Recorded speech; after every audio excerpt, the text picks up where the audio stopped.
syempre malungkot sa nangyari pero move on na nga. Ayun. Siguro 50%, medyo okay na po.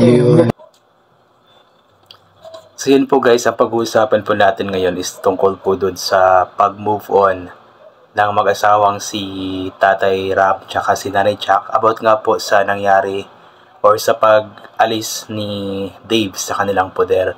So yun nga po, sabi ni Nanay Jack na masakit or nalulungkot man siya sa nangyari pero naka-move on na nga daw siya. Pero sa Tekram nga po is 50% pa lamang yung pag-move on niya. So panoorin po natin yung kanilang statement kung bakit nga ba, especially for Tekram, kung bakit nga ba 50% pa lamang yung pag-move on niya. Ayan po. Ayan na. Dumating na po yung tatlo. May mamimili. Nagigigil na rin ako eh. Nagigil. Ito na mga Tekram. Mamimili na siya rito. Ito na. Bumaba na yung app. Hello. Ay, kompleto po ang tropa. Namiss po nila ako. 4 days po akong wala. Bumaba na kami lahat. Mamimili na ba? Darating na ba tayo sa time na yun? Aganda po kasi ito. Lagi po kasing sinasabi ni Tech Poren na baka darating daw po yung time or yung punto na kailangang mamili ni Nanay Jack. Kailangan mamili ni Tekram between family niya or si Dave. Kaya po, ito po yung biruan lang po nila ito eh. Ayan. Alam po ni Nanay Jack at mga anak ko gaano po namin kamahal si Kuya. Karil. Hindi natin madidinay yung kung anong ano yung saya o blessing na naibigay. Bumaba na nga lahat, oh. Kamusta ka daw ba muna, Nanay Jack? Masaya. Masaya, look ko. Nagpalo pa ako. Happy.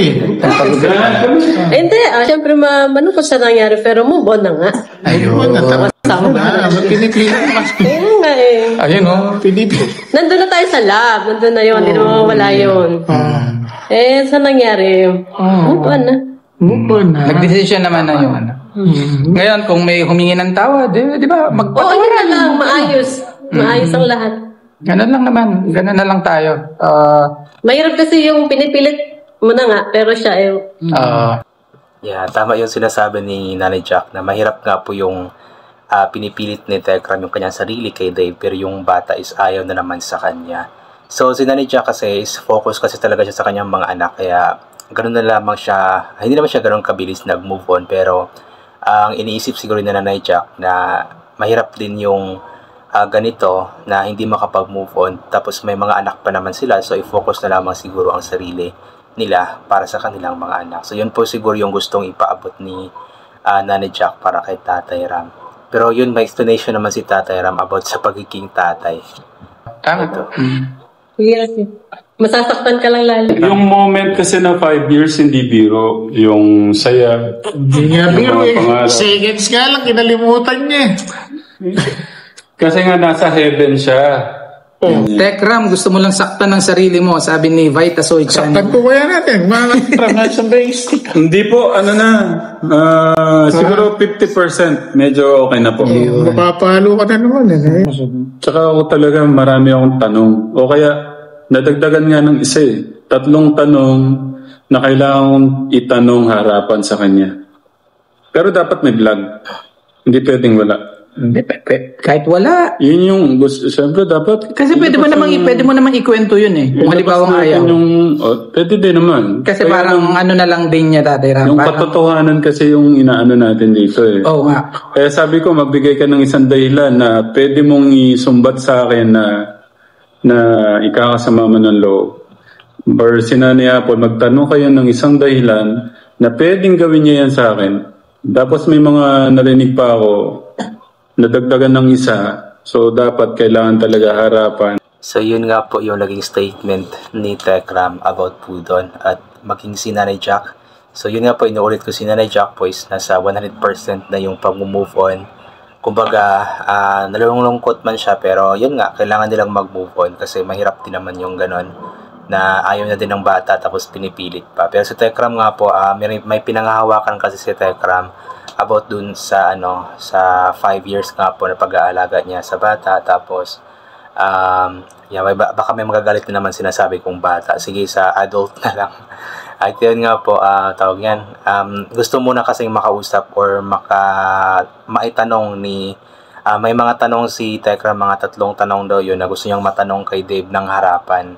Siguro kapag kung ano man ang sagot ni Dave doon, baka doon na mag-change yung percentage ng pag-move on ni Tekram. Depende sa magiging sagot ni Dave. So, yun, abangan na lamang po natin kung magkakaharap ba sila. Pero yun nga, tama din naman po yung yung sinabi ni Nanay Jack na mahirap kasi yung pinipilit ang sarili, mas lalo lamang po siyang masasaktan. Pero naintindihan din naman natin si Sir Tekram kasi nga talagang itinuring niyang panganay na anak si Dave. Talagang itinuring niya itong totoong anak niya. Tapos ganun-ganun na lamang kabilis nangyari ang lahat. Kaya gusto mo na niyang patunayan, gusto niyang mayroon siyang kumbaga, or gusto niyang makaharap muna, makausap mo na si Dave ng harapan at maitanong ang mga bagay-bagay na nasa isipan ni Tekram at gusto niya na mapatunayan na talagang galing kay Dave yung mga statement na kanyang binitawan nung nakaraan. Ayan, so sana ipag-pray po natin na magiging maayos na nga po ang issue na ito.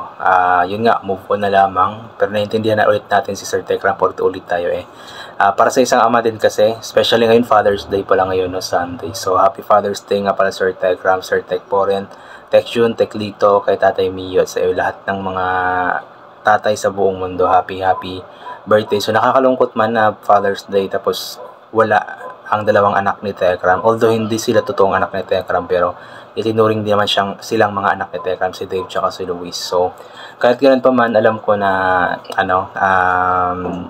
makakakayanan naman ito ni Sir Tekram. Kayang-kaya naman niyang lagpasan ito.